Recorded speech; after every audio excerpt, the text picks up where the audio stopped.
Au sommaire de ce 19h30, en prélude aux assises nationales sur l'éducation prévues pour le mois de septembre prochain, Stanislas Ouareau a rencontré plusieurs anciens ministres de l'Éducation nationale ce 23 avril. Les débats ont tourné autour des difficultés auxquelles fait face ce secteur important et les solutions à apporter sur le court, moyen et long terme. Zéro palu, les entreprises s'engagent. C'est une initiative du groupe Ecobank, cet établissement bancaire et ses partenaires entendent ainsi contribuer à la lutte contre le paludisme qui a touché 11 millions de personnes en 2020 au Burkina Faso. Et puis, à Bobo-Dioulasso, la suite du conflit foncier entre deux entreprises immobilières. Après le soutien apporté par les propriétaires terriens à l'une des sociétés, l'autre s'explique et se défend. Vous entendrez ses responsables. Voilà pour le sommet, bonsoir et bienvenue à ce 19h30. Melégué Traoré, Odile Bonkungu ou encore Laya Sawadogo, ces noms vous parlent sans doute. Elles ont pour point commun ces personnes le fait d'avoir dirigé le département de l'enseignement primaire et secondaire. Eh bien, comme eux, ils sont une vingtaine d'anciens ministres de l'Éducation nationale à rencontrer ce mardi Stanislas Ouareau. Une réunion en prélude aux assises sur l'éducation nationale prévue pour le mois de septembre prochain. On a surtout discuté des défis et des enjeux énormes auxquels ce secteur, ô combien vital, est confronté. Madina Sino. Les anciens ministres en charge de l'éducation nationale face à l'actuel ministre Stanislas Ouareau. Un face-à-face pour discuter des problèmes qui minent le secteur éducatif burkinabé. La situation sécuritaire, par exemple, a entraîné la fermeture de plus de 2000 écoles. Conséquence, 300 000 élèves sont privés d'éducation. Cette rencontre avec ces anciens ministres, qui se tient en prélude aux assises nationales de l'éducation, se veut donc un cadre de partage d'expériences en vue du rayonnement du système éducatif. Depuis un certain nombre d'années, les élèves participent régulièrement donc, on va dire, donc, à des mouvements qui perturbent le système éducatif. Les partenaires sociaux sont permanemment donc, en mouvement et en discussion avec le gouvernement. Donc aujourd'hui, il est important que nous puissions, conformément aux engagements du président du FASO et conformément à la décision que le Conseil des ministres a prise le 31 mars 2021 d'organiser des assises. Et notre souhait, c'est d'organiser des assises en faisant en sorte qu'il y ait une participation de toute la communauté. Et c'est pour cela que nous avons souhaité rencontrer tous les ministres qui ont dirigé le système éducatif pour échanger avec eux parce qu'ils ont une longue expérience du système éducatif. Ils ont un passé intéressant et nous souhaitons que cette expérience-là permette donc d'enrichir davantage les thématiques de ces assises. Les premières assises de l'éducation nationale tenues en 1994 avaient permis la formulation de plusieurs recommandations, dont l'adoption d'une loi d'orientation du système éducatif en 1996. 27 ans après, des difficultés demeurent, des difficultés que ces anciens ministres entendent aider à résoudre. Chacun d'entre nous a eu une expérience. Et l'expérience n'est jamais uniforme. Chacun a tiré les leçons et les conclusions du travail que nous avons fait à la tête des différents départements ministériels. Vous savez, l'éducation nationale, c'est le cœur du pays. L'éducation nationale et sa bonne tenue déterminent tout le reste, quel que soit le secteur. Il n'y a pas de département plus important que l'éducation nationale. Nous venons comme en appui au ministre et je trouve le travail qu'il fait, de même que Al-Kassoum au supérieur, formidable. Et nous allons certainement faire des suggestions. Ce sera ça notre principal apport, faire des suggestions et éventuellement peut-être suggérer certains correctifs qui sont indispensables si on veut avancer. Mais en tout cas, si l'école n'avance pas, le Burkina n'avancera pas. Une vingtaine d'anciens ministres, dont Melégué Traoré, Laya Sawadogo et Odile Bonkungu, ont pris part à cette rencontre qui permettra de dégager des perspectives qui serviront de base de réflexion aux prochaines assises nationales prévues en septembre 2021. Et pour être complet sur ce sujet, sachez que la tenue de ces assises nationales sur l'éducation a été entérinée en Conseil des ministres il y a quelques semaines. Tout comme l'organisation d'un forum national sur la réconciliation acté hier par le gouvernement. Eh bien, sur la question, les initiatives se multiplient, parmi elles le CRA-RP. Le comité de réflexion et d'action pour la réconciliation et la paix, pour le coup, est allé présenter sa feuille de route au Moro Naba. Abdelaziz Assari. Afin de mener à bien sa mission qui est de sensibiliser la frange jeune sur les enjeux de la réconciliation nationale, le comité de réflexion et d'action pour la réconciliation et la paix CRA-RP se met à l'écoute des leaders d'opinion. Chez le Moro Naba ce 21 avril, les responsables de cette organisation de la société civile prennent des bénédictions et des conseils. Karim Ouedraogo et ses camarades restent convaincus qu'il n'y a pas plus indiqué que les autorités coutumières pour les accompagner dans leurs tâches. Ainsi, après une entrevue d'une trentaine de minutes avec l'empereur des Mossé, c'est le réconfort. Le Moro Naba a montré toute sa satisfaction pour que des jeunes de différentes tendances puissent s'associer, se réconcilier et aller vers ce qui est une priorité nationale en ce moment, celle de la réconciliation. Il s'est montré disponible à accompagner, mais à souhaiter réellement que nous puissions donner un contenu unanime, un contenu qui est sans équivoque sur la réconciliation. Parce que ce n'est pas une imposition, c'est dans le consensus que les Burkinabés pourront se retrouver et fumer le calumet de la paix, comme on dit. Cette visite est le début d'une série d'audiences selon le comité de réflexion et d'action pour la réconciliation et la paix. Après le Moro Naba, ce sont d'autres autorités coutumières, religieuses et politiques qui verront la visite du comité qui a vu le jour il y a de cela 3 mois. À présent, retour sur ce conflit foncier qui oppose 2 entreprises immobilières au sujet du lotissement d'une zone à habitation spontanée, communément appelée zone non lotie, avec au centre de la guéguerre les résidents et les propriétaires terriens qui prennent position. Ces derniers ont apporté, dans l'élément que nous vous avions montré hier, leur soutien à l'une des parties. Eh bien, l'autre a décidé de se défendre et de contre-attaquer en donnant sa version des faits. Les explications à Djil Bakou. Les résidents de Kobawe, zone non lotie située dans l'arrondissement 7 de Bobo-Dioulasso, étaient face à la presse le dimanche dernier pour, disent-ils, confirmer la crédibilité d'une société immobilière dénommée Anaï. Une société qui, selon eux, est poursuivie en justice par Linko Perfect pour de fausses attributions de parcelles. Approché ce mardi 20 avril 2021, le directeur général de Linko Perfect confirme les faits. Une plainte judiciaire a bel et bien été déposée contre la société soutenue par les résidents. En tant qu'entreprise citoyenne, alors en la matière, tout ce qui est illégal, nous allons quand même le dénoncer. Voilà. Et prendre par exemple 250 000 francs et 400 000 francs avec les propriétaires de non-lotis et aller leur trouver une autre zone. Voilà. Mettre des bornes pour les remettre là-bas, bon, ce n'est pas solutionner leurs problèmes, c'est déplacer leurs problèmes. Hein? Voilà, donc ça c'est encore un autre problème. Voilà, donc je pense bien que en la matière, voilà, Anaï ne joue pas franc jeu sur le terrain.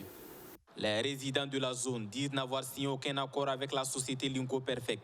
Son premier responsable s'inscrit en faux contre ses propos. Qui avons été les premiers sur le terrain, qui avons eu des accords du moins signés avec les propriétaires terriens de cette zone avant l'arrivée de Anaï. Nous n'avons pas procédé à ces pratiques. On n'a pas remis des fiches d'attribution provisoire parce que nous n'avons pas eu d'autorisation d'abord. Nous n'avons pas effectué également l'implantation des bornes, tout simplement parce que nous n'avons pas eu d'autorisation. Voilà, donc Anaï n'est pas en règle. Et d'ailleurs, il y a une décision judiciaire qui s'applique à elle. Pour Adama Dougouri, ces populations ne sont pas des propriétaires terriens, mais plutôt des démarcheurs de l'autre société. C'est un démarcheur et se sent réellement dos au mur parce qu'il aurait vendu, en tout cas, beaucoup de fiches. Ils auraient pris également beaucoup d'argent avec ces propriétaires terriens et les ménages de la zone non lotie. Ben, maintenant qu'ils sont frappés par les interdictions au niveau de l'administration, ben, celui-là qui a été réellement l'acteur pour que en fait, les troubles sur le terrain cessent, pour que ces escroqueries cessent, ben, c'est tout à fait normal qu'ils s'en prennent à moi. Le directeur général de Linko Perfect invite les plus hautes autorités à se saisir de cette affaire afin d'éviter le pire. Tout autre chose, le ministère de l'économie et des finances et la Banque africaine de développement, la BAD, en réunion de travail Pendant plusieurs jours, les deux parties ont statué sur le rapport du document des stratégies pays 2017-2021 et surtout, ils ont adopté le nouveau DSP 2022-2026. Abdelaziz Sarré. La Banque africaine de développement BAD, l'une des institutions qui a beaucoup œuvré dans l'atteinte des objectifs du Plan national de développement économique et social, PNDS. De 2017 à 2021, ce sont plus de 460 milliards de francs CFA que l'institution financière a injecté dans le financement de 22 projets de développement au Burkina Faso. Ce sont entre autres le projet d'appui au pôle de croissance de Bagré, le projet d'appui à la création d'une banque d'agrobusiness et le projet de réhabilitation de routes et de facilitation du transport sur le corridor Lomé-Sékansé-Ouagadougou. Des réalisations qui témoignent de la bonne collaboration entre la BAD et le Burkina Faso. On a un DSP qui s'est mis en œuvre de façon très efficace. Nous avons pu mobiliser près de 400 milliards de francs CFA sur une bonne douzaine de projets. Donc l'interconnexion électrique entre le Nigeria, Niger, Burkina, Bénin, qui permettra au Burkina Faso dans un premier temps d'importer de l'énergie pour compléter sa production, mais aussi à terme de pouvoir exporter vers ces pays-là sa production en solaire qui est en train de monter en puissance et beaucoup d'appui budgétaire pour répondre aux besoins ponctuels d'équilibre des finances publiques qui ont ponctué la mise en œuvre de la stratégie. Alors là, je vous les cite de mémoire, mais donc je vous invite à lire le rapport d'achèvement qui va sortir et qui donnera des éléments plus précis. Le facteur handicapant qui a plus ou moins entravé la mise en œuvre de certains projets est relatif à l'insécurité. C'est pourquoi le gouvernement souhaite que la Banque africaine de développement travaille à ce que la question de l'insécurité soit intégrée dans le document de stratégie pays 2022-2026. L'idée est de minimiser les risques de non-mise en œuvre des futurs projets de développement. C'est l'appel que nous avons lancé en tout cas à l'ensemble de nos partenaires, que la question donc de la sécurité puisse être internalisée dans les projets en termes donc de provision économique, mais aussi en termes de démarches cohérentes avec les forces de défense et de sécurité pour que nous puissions optimiser au plus donc la mise en œuvre de nos projets et pouvoir faire reculer donc l'adversité. C'est en 1970 que la Banque africaine de développement a débuté ses opérations au Burkina Faso. Elle est aujourd'hui la première institution financière de développement en Afrique. Sa mission est de combattre la pauvreté et d'améliorer les conditions de vie sur le continent. Santé maintenant et ce rapport du RAM, le réseau africain de médicaments essentiels, sur l'état du système sanitaire au Burkina Faso. Il ressort de ce rapport que de nombreux dysfonctionnements en matière d'approvisionnement en médicaments des centres de santé sont constatés, mais il y a aussi la vétusté des appareils. Arsène Kondidamné. Le RAM, réseau d'accès aux médicaments essentiels, engagé dans la veille citoyenne en apportant des chiffres sur l'accès aux services de santé au Burkina Faso, des données qui pourraient être croisées avec les chiffres officiels afin de faciliter la prise de décision. On remarque à travers le rapport l'insuffisance des médicaments au sein des services de santé, l'insuffisance de la ressource humaine et la vétusté des appareils. Nous avons essayé de couvrir les 70 districts du Burkina Faso, mais bien sûr, très souvent, c'est les gros centres, avec les gros centres hospitaliers, notamment avec l'hôpital Yalakado à Ouaga, avec l'hôpital Sanou Sourou à Bobo, qui bien sûr, où il y a beaucoup de malades de tous les pays qui convergent, qui bien sûr remportent très souvent la palme des plaintes que les usagers ont avec le système de santé. Ce rapport permet aussi d'évaluer les évolutions remarquées ces dernières années. Concernant surtout les médicaments contre le VIH-Sida, le paludisme et la tuberculose, au début, quand nous produisions ces rapports, effectivement, ils étaient assez nombreux. C'était assez récurrent, mais même si ce n'est pas encore résorbé, cette année, on n'a pratiquement pas eu de rupture en antirétroviraux, en antituberculeux, au niveau du paludisme non plus. Donc vraiment, on peut dire que de ce côté, la situation est de plus en plus maîtrisée. Pour le ministre de la Santé, son département est très ouvert aux critiques. Ce genre d'initiative permet de bonifier la gouvernance et il promet d'exploiter le rapport. Nous ne pouvons pas être partout, mais nous savons compter sur les utilisateurs des services de santé pour nous faire savoir la réalité qui se passe dans des formations sanitaires. Quand ça ne va pas aussi, dites-le. Ça ne nous blesse pas individuellement parce que nous aurons des affaires institutionnelles et non pas des affaires individuelles. Donc, ne vous fatiguez pas de nous rappeler que les choses qui ne vont pas dans certains endroits. Nous savons vous faire confiance. Faites-nous également confiance. Pour les prochaines années, le RAM dit vouloir poursuivre cette initiative afin de contribuer à améliorer la gouvernance du système sanitaire burkinabé. On reste dans le secteur de la santé avec ce chiffre, 11 millions. Eh bien, c'est le nombre de personnes touchées par le paludisme au Burkina Faso. En 2020, la lutte contre la maladie se poursuit, les initiatives se multiplient. Eh bien, le groupe Ecobank et ses partenaires ont lancé l'initiative Zéro Palu. Les entreprises s'engagent. Benjamin Komi pour plus d'explications. Au Burkina Faso, on enregistre plus de 11 millions de cas par an liés au paludisme avec au moins 4000 décès. Ce nombre de cas de paludisme concerne toutes les couches sociales et les travailleurs des entreprises privées ne sont pas épargnés. Avec l'initiative Zéro Palu, les entreprises s'engagent. Il est question de favoriser la mobilisation des ressources nationales pour un financement durable de la lutte et de l'élimination du paludisme. Une manière pour le groupe Ecobank et Speak Up, ainsi que tous les autres partenaires, à témoigner leur engagement à lutter contre cette maladie. Et déjà, 60 millions sont mobilisés. Le groupe Ecobank que je représente a une responsabilité sociale qui nous oblige, partout où nous opérons, à nous intéresser et à nous investir, tant financièrement que physiquement, à lutter contre tout ce qui pourrait affecter la population. Et c'est dans ce cadre qu'en partenariat avec Speak Up Africa, nous avons donc décidé non seulement de contribuer, d'apporter notre contribution financière, comme j'ai annoncé tout à l'heure, 60 millions, mais également de faire un appel pour mobiliser l'ensemble du secteur privé à apporter leur contribution pour pouvoir aider le gouvernement à travers le ministère de la Santé pour mobiliser des fonds pour lutter contre le paludisme au Burkina.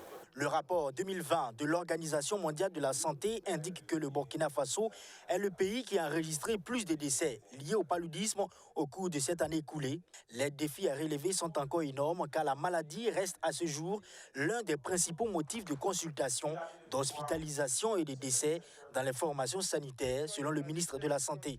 Et toute initiative visant son élimination est tout simplement à saluer et encourager. Nous saluons sa tenue. Nous encourageons donc les initiateurs à encourager le secteur privé à s'engager aux côtés de l'État pour lutter contre le paludisme. Vous savez que ce paludisme crée beaucoup de morbidité. Nous avons environ 11 millions de cas par an avec environ 4000 décès. Et parmi ces cas figurent des travailleurs du secteur privé. Et vous savez très bien que tout travailleur dont l'enfant est affecté par le paludisme est obligé d'abandonner son travail pour s'en occuper. Et cela va donc se répercuter sur le rendement de l'entreprise. Le souhait du ministère de la Santé suite à cette action des entreprises privées est de faire de cette lutte une priorité, susciter davantage l'implication de tous pour que d'ici à 2030, le Burkina Faso soit cité parmi les exemples de réussite dans l'élimination du paludisme dans le monde. Le mouvement Zéro Palu, les entreprises s'engagent, axe en somme son plan d'action sur l'engagement politique, l'engagement du secteur privé et l'engagement communautaire. On vous le rappelle, la journée mondiale de la lutte contre le paludisme sera célébrée le 25 avril 2021 avec comme thème national « Zéro Palu, je m'engage ». Et pour lutter efficacement contre le paludisme, il y a aussi cette solution de la propreté et l'assainissement pour éviter que le moustique ne se déploie facilement. C'est sans doute l'une des raisons pour lesquelles la ville de Gawa et tout son quota politique et administratif se sont lancés dans une journée de salubrité dans la ville de Gawa, mais aussi dans les provinces environnantes. C'est le reportage de Soto Justin Dabiré. Menu de ratopelles et balais, enfants, femmes et hommes, forces de défense et de sécurité, autorités administratives et politiques, membres du gouvernement, personne n'a voulu manquer ce rendez-vous citoyen. La ville de Gawa, chef-lieu de la province du Poni, ainsi que les 3 autres chefs-lieux de province de la région du Sud-Ouest ont été pris d'assaut par les populations à l'appel de leur gouverneur afin de rendre leur cadre de vie propre. Nous sommes partis donc du constat. Après mes sorties officielles dans les 4 provinces, j'ai pu constater que nos villes ne sont pas suffisamment propres.